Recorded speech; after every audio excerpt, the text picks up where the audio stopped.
ఇక మహిళా క్రికెటర్ శ్రీచరణికి రాష్ట్ర ప్రభుత్వం నగదు ప్రోత్సాహకం అందజేసింది. ఇటీవల జరిగిన ఐసీసీ మహిళల వన్డే ప్రపంచ కప్లో అద్భుత ప్రదర్శన కనబరిచి జట్టు విజయంలో కీలక పాత్ర పోషించిన శ్రీచరణిని ప్రభుత్వం ఘనంగా సత్కరించింది. ఈ నేపథ్యంలో ఉండవల్లి నివాసంలో మంత్రి లోకేష్ 2.5 కోట్ల చెక్కును స్వయంగా ఆమెకు అందజేశారు.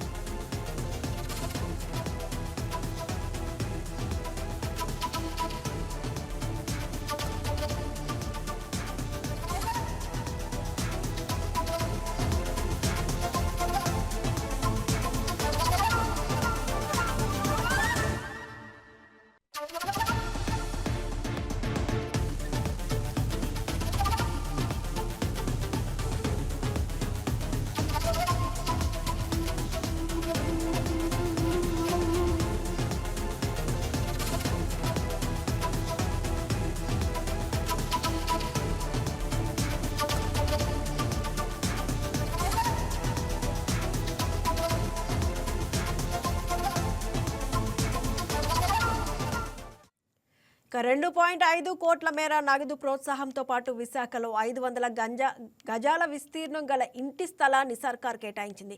అలాగే డిగ్రీ పూర్తయిన తర్వాత శ్రీచరణికి రాష్ట్ర ప్రభుత్వంలో గ్రూప్ 1 హోదా ఉద్యోగం ఇవ్వాలని ప్రభుత్వం నిర్ణయించింది. ఈ కార్యక్రమంలో రవాణా, యువజన, క్రీడా శాఖల మంత్రి మండిపల్లి రాంప్రసాద్ రెడ్డి, షాప్ చైర్మన్ రవినాయుడు, క్రీడా శాఖ స్పెషల్ సిఎస్ అజయ్ జైన్, ఇతర అధికారులు పాల్గొన్నారు.